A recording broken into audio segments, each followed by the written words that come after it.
Bismillahirrahmanirrahim. Assalamualaikum warahmatullahi wabarakatuh. Dan saya Muhammad Adib bin Muhammad Soleh.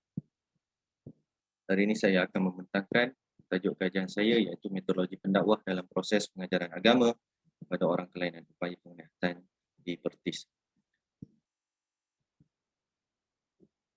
Kandungan kajian,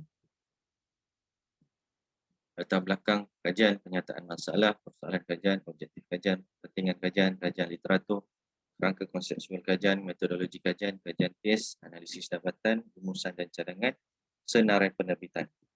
Terusnya bab 1 iaitu pendahuluan. Dalam pelan tindakan OKU 2016 hingga 2022 ada menggariskan beberapa strategi, iaitu yang pertama meningkatkan akses OKU kepada pendidikan yang berkualiti dan inklusif sepanjang hayat ke arah pembangunan modal insan yang berbakat dan berpotensi tinggi. Yang kedua, penyelidikan dan pembangunan. Menggalakkan penyelidikan dan pembangunan mengenai OKU serta menyebar luas hasil penyelidikan untuk tindakan penambahbaikan. Memantapkan mekanisme penyelarasan, pelaksanaan, pemantauan dan penilaian program-program OKU. Walaupun banyak langkah yang telah diambil oleh kerajaan, namun pencapaian pendidikan inklusif masih belum boleh dibanggakan. Ini kerana masih terdapat halangan yang menghalang pendidikan inklusif untuk mendapatkan akses pendidikan yang sempurna. Apakah halangan tersebut? Terdapat 4 halangan, iaitu yang pertama, sikap masyarakat, fizikal dan infrastruktur, komunikasi dan keprihatinan, sistem dan organisasi. Sikap masyarakat iaitu seperti sikap prejudis terhadap pelajar-pelajar OKU dan menganggap mereka sebagai beban. Komunikasi dan keprihatinan, kurang kesedaran, keprihatinan dan pendedahan terhadap keperluan asas pengajaran dan pembelajaran serta penyaluran maklumat. Jadi apakah kesannya kepada OKU? Baik, antara kesan-kesannya iaitu penyisihan dalam pelbagai aspek seperti sosial, ekonomi, fasiliti dan pendidikan. Sering mengalami tekanan hidup dan mengakibatkan masalah psikologi dan suka bersosial dengan masyarakat. Seterusnya, suka mengasingkan diri daripada masyarakat dan cenderung untuk berinteraksi dan bergantung dengan kelompok yang sama dengan mereka. OKU penglihatan juga sering mengalami gangguan emosi ketika menghadapi tekanan ataupun konflik yang menekan.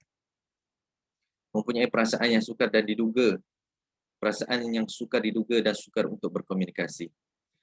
Namun begitu, perkara berkaitan OKU ini lebih menumpukan kepada perkembangan diri dalam konteks pengajaran dan kemahiran. Walau bagaimanapun, perkembangan lahiriah sahaja tidak memandai sekiranya masalah seperti psikologi, emosi dan jiwa serta penghayatan terhadap agama tidak diberikan perhatian. Oleh sebab itu, peranan agamawan perlu ditingkatkan dalam usaha membantu mereka memperbaiki kualiti kehidupan mereka. Pendakwah juga perlu mengetahui keadaan dan situasi semadu dalam membawa perubahan dalam diri mereka dalam konteks penghayatan agama. Penyataan masalah, bagaimana yang kita tahu cabaran OKU penglihatan menghayati dan mengamalkan agama menjadi peranan yang besar kepada semua pihak. Ini kerana para pendidik yang mengajar modul agama Islam kepada OKU tidak mempunyai kemahiran khusus dalam mengajar mereka. Yang kedua, kaedah pengajaran dalam kelas-kelas agama terutamanya pendidikan khas tidak bersistematik dan bergantung kepada kemahiran pengajar. Majlis Agama Islam menyatakan bahawa Malaysia masih lagi kekurangan tenaga pakar dalam membangunkan golongan ini. OIG dan ATA juga menyebutkan para pendidik sentiasa mencari kaedah yang terbaik untuk mengajar OKU penglihatan dan masalah yang sering terjadi di antara pengajar dan OKU adalah dari aspek emosi dan pedagogi. Tidak ramai yang berminat untuk mendalami bidang pengajaran kepada OKU kerana ianya memerlukan latihan yang khusus.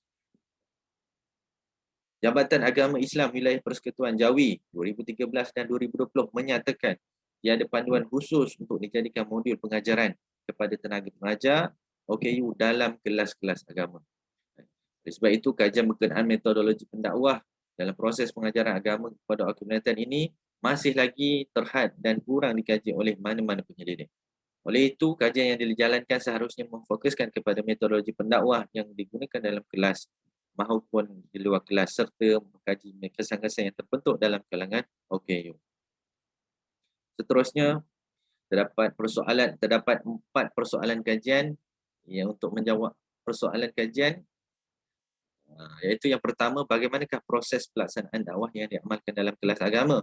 Yang kedua, bagaimanakah metodologi pendakwah yang diterapkan dalam pengajaran agama kepada okey penglihatan dipertis. Yang ketiga, apakah kesan dakwah yang terbentuk dalam kalangan okey penglihatan terhadap kaedah pengajaran yang diterapkan pendakwah dipertis. Dan yang keempat, apakah model metodologi pendakwah dalam proses pengajaran agama kepada okey penglihatan. Baik, dan bagi menjawab persoalan kajian, terdapat 4 objektif kajian yang cuba dicapai, iaitu yang pertama, menganalisis proses pelaksanaan dakwah yang berlaku dalam kelas agama dipertis. Yang kedua, mengkaji metodologi pendakwah yang diterapkan dalam pengajaran agama kepada okey penglihatan. Yang ketiga, meneroka kesan dakwah yang terbentuk dalam kalangan okey penglihatan terhadap kaedah pengajaran yang digunakan oleh pendakwah dipertis. Yang keempat, mencadangkan model metodologi pendakwah dalam proses pengajaran agama kepada okey penglihatan.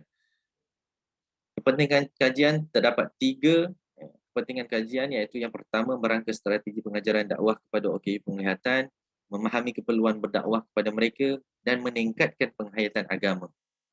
Seterusnya, kajian literatur. Definisi metodologi dakwah menurut Al-Quran dan ulama, terdapat 3 definisi yang disebutkan dalam kajian ini. Yang pertama, surah An-Nahl ayat 125, Al-Bayanuni dan juga Abdul Karim Zaidan. Jadi, mengapa okey penglihatan ini dijadikan sasaran dakwah? Terdapat banyak cabaran OKU dalam menghayati Islam. Antaranya, kecelaruan emosi diri. Kedua, kurang peluang pekerjaan. Yang ketiga, bahan pendidikan agama berilmu kurang. 4, kurang sokongan daripada keluarga dan masyarakat. 5, kurang kemudahan dan perasaran. Jadi, apakah tujuan pelaksanaan dakwah ini kepada mereka? Wali 2010 menyatakan bahawa matlamat pelaksanaan dakwah kepada OKU ini mestilah 3 perkara. Yang pertama, mendidik rasa kesabaran, menjiwai rasa kesyukuran, mewujudkan sifat kehambaan. Seterusnya, bagi menentukan model metodologi dakwah OKU, pengkaji telah menemukan 2 model yang membincangkan secara khusus tentang dakwah OKU. Yang pertama, model Abdul Aziz and all tahun 2009. Beliau mengkaji tentang pelaksanaan dan penerimaan dakwah dalam kalangan OKU di Malaysia. Bentuk penyampaian dakwah kepada golongan OKU perlu mempunyai fokus dan objektif tertentu yang perlu dicapai. Beliau juga telah menemukan beberapa tema metod yang boleh diguna pakai oleh pendakwah kepada okey penglihatan. Antara tema yang telah dicapai iaitu tauladan baik, dorongan emosi dan juga praktikal. Manakala model Turki, beliau membincangkan tentang usulub kaedah, kata-kata yang dibentuk dalam percakapan yang dalam mengarang setiap perkataannya dan juga pemilihan bentuk lafaz yang digunakan untuk tahap fikiran. Beliau mengadaptasi 3 elemen utama dalam surah An-Nahl, iaitu hikmah, peringatan baik dan komunikasi. Ketiga-tiga elemen ini telah dibincang dalam konteks uslubud dakwah. Seterusnya, kajian lepas berkaitan dakwah OKU, khususnya yang telah dijalankan di Pertis. Terdapat 2 kajian yang telah dijalankan berkenaan dengan dakwah di Pertis. Yang pertama, Nur Ain Harun tahun 2003 membincangkan secara umum tentang dakwah OKU dan pelaksanaan mereka terhadap mereka. Kajian yang dilaksanakan ini menggunakan pendekatan dokumentasi, temumbual pemerhatian dan juga soal sidik. Hasil kajian dari soal sidik telah menunjukkan beberapa dapatan yang menjurus kepada metode dakwah. Yang pertama, isi 7 elemen, bentuk persembahan 10 elemen, tajuk yang paling diminati 7 elemen, ciri-ciri penceramah yang perlu ada 4 elemen. Namun, pekaji telah menemukan beberapa kelemahan, antaranya penggunaan metodologi yang tidak mendalam. Hasil dapatan kurang meyakinkan kerana terdapat pilihan jawapan sekiranya dijadikan panduan dakwah. Tidak menjalankan kajian ke atas sesebuah program. Oleh itu, kajian lain perlu dijalankan ke atas sesebuah program dakwah untuk mengetahui metode dakwah yang digunakan dan kesannya pada makhluk. Manakala yang kedua, Rumiz Abdul Rahman. Beliau telah mengkaji tentang metod-metod pengajaran Al-Quran dan mengenal pasti tahap pengetahuan, kefahaman dan pengamalan mereka dalam kalangan okey penglihatan. Beliau menggunakan kaedah orang soal sidik, kaedah kualitatif melalui temu bahas yang berstruktur. Manakala kelemahan yang ditemukan, beliau hanya mengkaji kepada metod pengajaran Al-Quran. Manakala beliau melihat pengajaran Al-Quran walaupun pengajaran Al-Quran sebagai satu pendekatan dakwah kepada OKU, sedangkan banyak lagi pendekatan yang boleh diaplikasikan. Seterusnya, kajian lepas berkaitan dakwah OKU secara umum. Terdapat beberapa kajian yang telah ditemukan. Yang pertama, Hasan 2009, beliau mengkaji tentang orang pekak. Beliau menyatakan bahawa dakwah kepada orang pekak perlu ditambah baik dari aspek program dan aktiviti. Selain itu, kekurangan pendakwah yang mahir dalam menggunakan bahasa isyarat juga menyebabkan pembinaan ilmu tidak sampai. Dia menyatakan bahawa peranan pendakwah sangat penting dalam mencapai objektif dakwah. Abdul Aziz juga yang sebagaimana yang telah disebutkan tadi membincangkan konsep secara umum tentang organisasi, institusi dan peranan majlis agama serta cabaran pelaksanaan dakwah kepada OKU. Hasil daripada kajian tersebut telah mencadangkan beberapa metod dakwah yang dijalankan melalui kajian perpustakaan tanpa kajian secara research. Membincangkan manakala Turki 2010, bagaimana yang dibincangkan, beliau membincangkan tentang peranan pimpinan Islam pada zaman pemerintahan Islam di Mesir dalam menyantuni golongan OKU. Beliau juga menguraikan elemen surah Nahlu berdasarkan kepada uslub dakwah OKU. Seterusnya Nur Salimah 2013. Beliau mengkaji tentang penghayatan agama dalam kalangan OKU. Terdapat dua OKU yang disentuh, iaitu OKU pekat dan juga OKU kelihatan. Beliau mengatakan bahawa OKU, penghayatan agama dalam kalangan OKU berada pada tahap yang baik. Namun, dakwah yang dilaksanakan terhadap mereka kurang memfokuskan kepada pembangunan kerohanian kerana ketiadaan pembimbing agama. Manakala, kajian yang telah menghasilkan bahawa pendekatan dakwah bil hal dan bil qaul dapat meningkatkan penghayatan agama melalui pembinaan ilmu. Tokian dan Misno 2019. OKU yang tinggal di Singapura sering menghadapi tekanan mental dan emosi. Telah memberi kesan yang buruk terhadap mereka. Dapat dua faktor yang mempengaruhi mereka. Yang pertama, rendah harga diri dan kurang keyakinan dalam melaksanakan nilai-nilai Islam. Yang kedua, sikap masyarakat dan dasar pemerintah yang menafikan mereka. Seterusnya yang ketiga, dan seterusnya Anissa 2019, beliau mengkaji strategi dakwah kepada kanak-kanak OKU penglihatan di Indonesia. Dapat dua strategi, iaitu yang pertama penganjuran program seperti zikir dan selawat bersama. Yang kedua, strategi pendakwah dalam membina dan membimbing dan menasihati oleh guru-guru pembimbing. Seterusnya, apakah jurang kajian yang boleh diisi? Iaitu yang pertama, perbincangan mengenai metodologi dakwah kepada OKU penglihatan khususnya dalam pengajaran agama masih belum ditemui dan kebarangkalian masih belum ada. Kedua, kebanyakan kajian terdahulu melihat peranan pendakwah dalam mendekati OKU penglihatan sangat penting dalam membawa perubahan.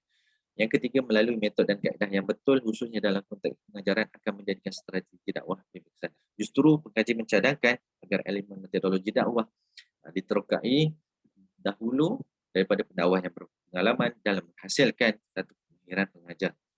Seterusnya, kerangka konsepsual kajian. Kerangka konsepsual kajian telah menggabungkan 4 model teori yang empat teori, iaitu yang pertama Abdul Karim Zaidan, yang kedua Abdul Aziz, yang ketiga Ghali dan juga Turki 2010.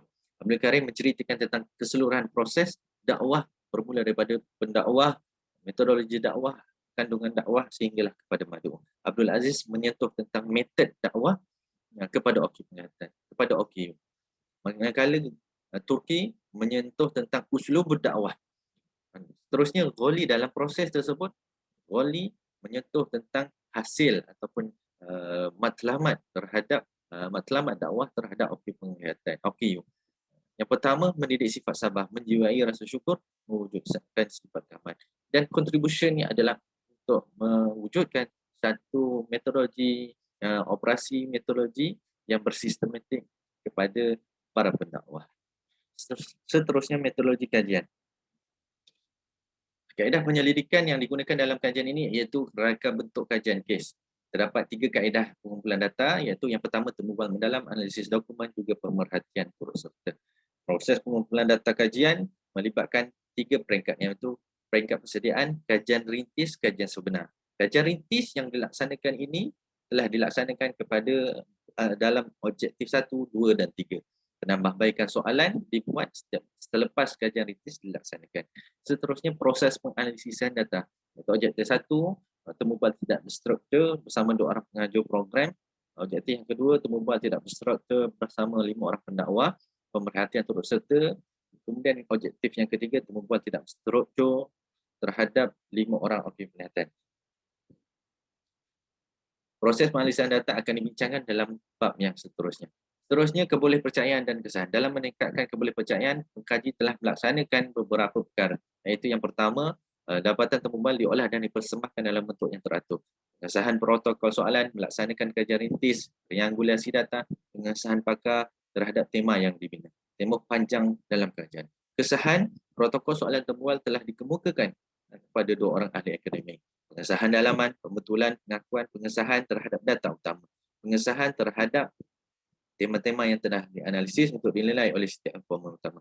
Mengemukakan tema-tema kajian yang telah diperbaiki kepada pakar. Triangulasi dilaksanakan dalam kajian ini melalui 2 kaedah. Yang pertama, triangulasi kaedah dan triangulasi data. Seterusnya, kajian kes.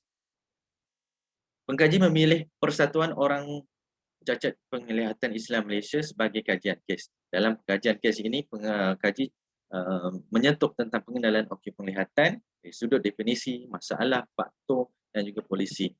Seterusnya, pengenalan pertis menyentuh tentang sejarah penubuhan matlamat dan juga aktiviti dakwah. Seterusnya, aktiviti pengajaran agama. Kelas mingguan untuk okey penglihatan mu'alaf, kelas bulanan dan juga syarahan agama. Seterusnya, analisis dapatan kajian. Ini adalah butiran informan. Terdapat 12 orang informan yang telah dipilih, yang terdiri daripada 2 orang pengajar, 5 orang pendakwah dan 5 orang peserta OKU penglihatan. Seterusnya, proses penganalisisan data. Bagi mencapai objektif 1, beberapa langkah telah dilaksanakan, iaitu langkah yang pertama, pemilihan informan dalam kalangan pengajar program. Langkah yang kedua menjalankan temubal tidak berstruktur. Langkah ketiga, menganalisis dapatan menggunakan kaedah analisis sistematik dengan menggunakan perisian NVivo version 12. Dan yang keempat, langkah keempat, menjelaskan proses pengajaran yang berlaku dalam kelas agama. Ini adalah hasil dapatan kajian, iaitu terdapat proses pelaksanaan dakwah yang diamalkan dalam kelas agama, iaitu bermula dengan pra pengajaran, semasa pengajaran dan pasca pengajaran. Seterusnya, objektif yang kedua. Bagi mencapai objektif yang kedua, pengkaji melaksanakan 2 fasa, iaitu fasa yang pertama temubual dan fasa yang kedua pemerhatian. Bagi fasa yang pertama, terdapat 4 langkah, iaitu pemilihan informan dalam kalangan pendakwah. Seterusnya, langkah yang kedua menjalankan temubual mendalam secara tidak berstruktur melalui 2 kaedah kutipan, iaitu bersemuka dan juga atas talian. Yang ketiga, langkah ketiga menganalisis dapatan menggunakan kaedah tematik analisis yang menggunakan perisian NVivo version 12. Langkah yang keempat, mengemukakan tema-tema dapatan kajian. Seterusnya, fasa pemerhatian. Langkah 1, menyediakan set borang pemerhatian tidak berstruktur berpandangan kepada proses pengajaran agama, iaitu sebelum, semasa dan selepas. Langkah yang kedua, pemerhatian tidak berstruktur dilaksanakan selama 3 bulan. Langkah yang ketiga, sebelum kelas, semasa kelas, selepas kelas. Pemerhatian dilaksanakan terhadap sebelum, semasa dan selepas kelas. Seterusnya, langkah yang keempat, menganalisis data dan mengemukakan tema-tema pemerhatian serta menyokong dapatan temubal di bab yang kelima. Seterusnya, ini adalah dapatan kajian bagi objektif yang kedua, iaitu mengkaji metod pendakwah yang diterapkan kepada okey penglihatan. Terdapat 6 tema yang telah ditemukan dan tema ini telah dibagikan kepada 2 kategori yang akan dibincangkan dalam objektif yang keempat, iaitu seterusnya objektif yang ketiga. Bagi mencapai objektif ini, beberapa langkah telah dilaksanakan, iaitu yang pertama, soalan temubal diperbaiki setelah melaksanakan kajian rintis. Kemudian yang kedua, pemilihan informan dalam kalangan OKU penglihatan berdasarkan kategori umur. Langkah yang ketiga, menjalankan temubal secara tidak berstruktur.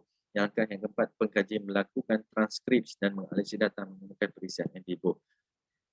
Dalam mencapai objektif yang ketiga, beberapa kajian rintis telah dilaksanakan beberapa kali bagi mencapai dapatan yang mantap, iaitu beberapa soalan telah diperbaiki dan dihalusi sehinggalah okey itu dapat menjawab dan memberikan maklumat yang baik. Seterusnya, ini adalah hasil daripada dapatan objektif yang ketiga. Terdapat 4 tema utama, iaitu menjalin ikatan dengan pendakwah, membentuk akhlak yang mulia, membina pengetahuan dan mengukuhkan jati diri. Seterusnya, ini adalah hasil gabungan daripada dapatan-dapatan kajian, pemerhatian, analisis dokumen dan juga temubual. Bermula daripada pra pengajaran, kemudian pendakwah menguasai prinsip asas bagi pendakwah, menggunakan kemahiran pengajaran yang kesan, membina interaksi insaniah, dan semasa pengajaran menggunakan metod-metod yang ada ini, iaitu dikategorikan pada dua bahagian, iaitu yang pertama dua kategori penekanan kepimpinan dalam pengajaran dan yang kedua metodologi pengajaran pendakwah. Dan hasil daripada itu dapat mengukuhkan jati diri, menjalin ikatan dengan pendakwah, membentuk akhlak yang mulia, membina pengetahuan. Pasca pengajaran ini dapat mengukuhkan lagi hubungan di antara OQ penglihatan dengan Allah Subhanahu Wa Taala dan menghasilkan 3K, iaitu kesabaran, kesyukuran dan kehambaan. Beberapa elemen, antara elemen yang baru dapat diketengahkan iaitu penekanan kepimpinan dalam pengajaran dan juga metodologi pengajaran. Ini adalah antara sumbangan kajian ini adalah mencadangkan operasi metodologi yang bersistematik kepada para pendakwah yang ingin berdakwah kepada OQ penglihatan, dapat menjadikan sebagai satu panduan umum kepada mereka dalam menjalankan dakwah kepada mereka, kepada OQ penglihatan. Seterusnya, rumusan dan bab cadangan. Masalah pelaksanaan dakwah kepada OQ penglihatan, terdapat 4 yang telah ditemukan pendakwah gagal mempersiapkan diri dengan kemahiran asas dalam kepimpinan dan komunikasi, penggunaan metod yang tidak jelas, kurang berjaya menjadi golongan contoh dan kurang pengetahuan tentang latar belakang peserta. Antara cadangan dan sumbangan kajian kepada Majlis Agama Islam Negeri dengan menyediakan, melatih tenaga mahir seperti guru takmir dan juga para graduan untuk mengajar dengan kaedah dan teknik yang betul dan berkesan. Seterusnya, mencadangkan untuk membangun modul pengajaran pendakwah kepada para pendakwah dalam meningkatkan kemahiran. Seterusnya, organisasi cacat penglihatan digalakkan untuk menganjurkan kelas-kelas agama dan menjemput penceramah-penceramah yang berwibawa dalam ilmunya dan akhlaknya supaya dapat memberi kesan yang positif kepada mereka. Seterusnya, pada penyelidik. Antara cadangan kepada penyelidik dapat melaksanakan kajian dalam bentuk kuantitatif dengan mengambil kira jantina, tahap kebutaan dan psikologi mereka dan dimasukkan dengan penilaian terhadap keberkesanan dakwah dalam kalangan OKU. Seterusnya, antara senarai penerbitan yang berjaya diterbitkan, 2 jurnal, 3 jurnal, 2 conference dan 1 book chapter. Sekian, terima kasih. Assalamualaikum warahmatullahi wabarakatuh.